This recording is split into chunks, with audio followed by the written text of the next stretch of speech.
बंगाल चुनाव को लेकर और मौजूदा तमाम चुनावों को लेकर क्या कह रहे हैं, जरा सुनिए।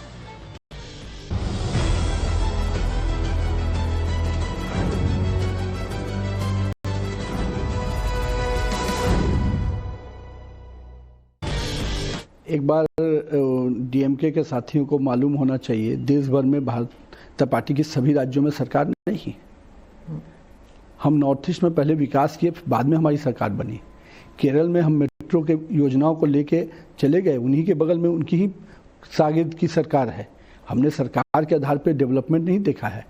ये कांग्रेस की सोच की रहती थी कि जहां मेरे वोट हैं वहां मेरा विकास की योजना है। भारतीय जनता पार्टी और नरेंद्र मोदी की स्पष्ट लीडरशिप में बहुत स्पष्टता है कि हमको एक एक व्यक्ति के तक विकास की योजनाएं पहुंचानी है, भले ही वो व्यक्ति हमको वोट दे न दे। हमारे यहाँ जब लाभ की वेलफेयर स्कीम बनती है तो एक एक व्यक्ति का, चाहे जनधन खाता में आप देखिए बड़ी संख्या में मुस्लिम लोग हैं, हर राज्य के लोग हैं, लेकिन वो आपको वोट नहीं देते। हम इसीलिए तो वो, यही तो मैं आपकी बात कह रहा हूँ, हम वोट के आधार पर डेवलपमेंट की बात नहीं करते। डेवलपमेंट हमारे लिए होलिस्टिक अप्रोच है जिसमें देश के एक एक कोने का एक एक व्यक्ति को विकास की योजनाओं से जोड़ना हमारा ये संकल्प है। ये हमारा ये अप्रोच नहीं होता कि जहां तक वोट नहीं मिलेगा वहां हम डेवलपमेंट नहीं करेंगे। जी, तमिलनाडु में अभिनेता विजय की जो पार्टी आई है उसे आप कैसे देखते हैं, और क्या उनकी पार्टी का कोई प्रभाव पड़ने वाला है इस इलेक्शन में? किसके वोट काटेंगे वो? देखिए, मेरा ये मानना है कि पहली बार आजमाइश कर रहे हैं, मैं उनको शुभकामना दूंगा, लेकिन राजनीति में फुल टाइम राजनीति करना पड़ता है। आज ही आए, आज ही सब कुछ मिल जाएगा और कल फिर कहाँ जाएंगे तो समय बताएगा।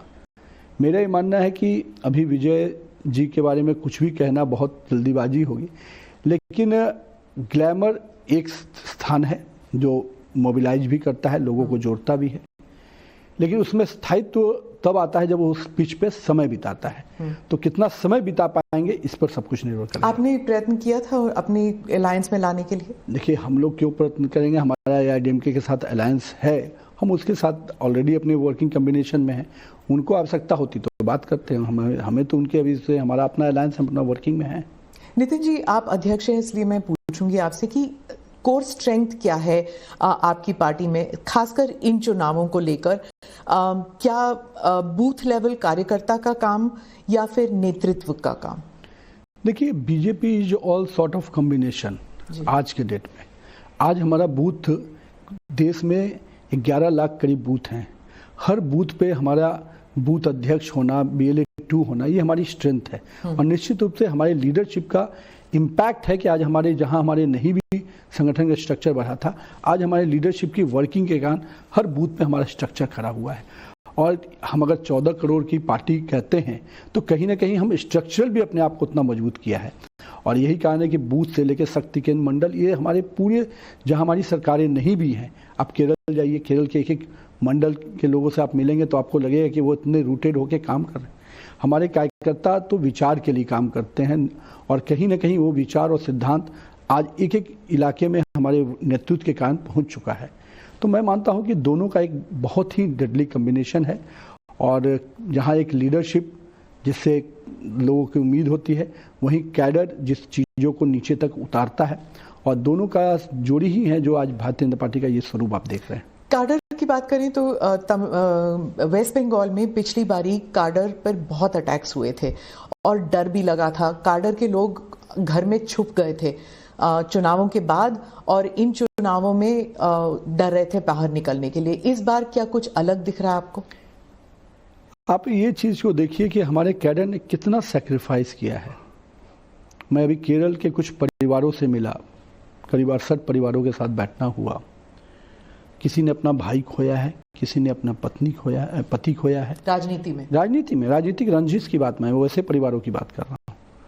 और किसी ने अपना बेटा खोया है।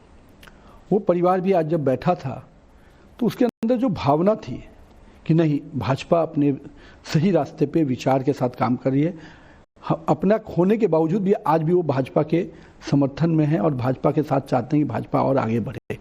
बंगाल की बात आपने कहा, बंगाल में जिन परिवारों ने कितनी ही यातनाएं सही, लोगों के मन में था कि भाजपा कार्यकर्ता इस बार नहीं निकलेगा, पर आप जगह जगह की कार्यक्रम, सभाएं, प्रधानमंत्री का, मुख्यमंत्री, गृह मंत्री जी का जो रोड शो है, आप देख रहे हैं कि हर एक हम लोग जो कार्यक्रम में जा रहे हैं, लोग जिस प्रकार से मिल रहे हैं, हमारे कार्यकर्ता पूरी तरह से इस बार मूड में हैं और इस बार करारा जवाब भी दे रहे हैं। हर जगह हमारे कार्यकर्ता पूरी तत्परता से कि नहीं, इस बार बंगाल को बचाना है। पश्चिम बंगाल भारत का अभिन्न अंग है। भारत के उस भूभाग को बांग्लादेशियों के घुसपैठ से मुक्त कराना है और एक एक पश्चिम बंगाल का भाजपा कार्यकर्ता आज पूरी तरह से सड़क पर उतर गया है। मैं मानता हूं कि वैसे कार्यकर्ताओं को तो मैं नमन करता हूं जिन्होंने इतनी यातनाओं के बावजूद भी आज भाजपा का झंडा उठाकर आगे बढ़ रहे हैं। बंगाल हो या तमिलनाडु हो, पिछली बार जब चुनाव हुए थे यहाँ पर रणनीति कुछ अलग लग रही थी।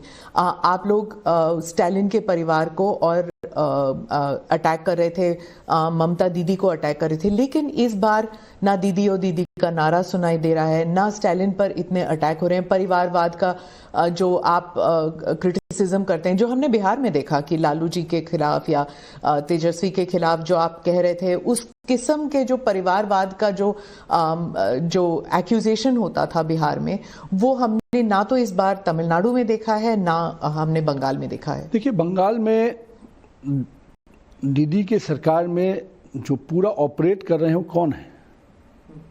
उन्हीं के भतीजे। वो तो सब जानते हैं, लेकिन आप कह नहीं रहे। नहीं, कह भी रहे हैं। आज ये जो अड्डा की बात करते हैं, सारा अड्डा का मॉनिटरिंग किसके थ्रू होता है? सब अभिषेक। तो मेरा ये कहना है कि ये पूरी तरह से ये जो तंत्र है, हम उस तंत्र को हिट कर रहे हैं। जब हम कह रहे हैं कि ये निर्मम सरकार जानी चाहिए, तो स्पष्ट रूप से ममता दीदी है उसके सामने में, कहीं कोई शब्दों में कोई उलझन की विषय नहीं है।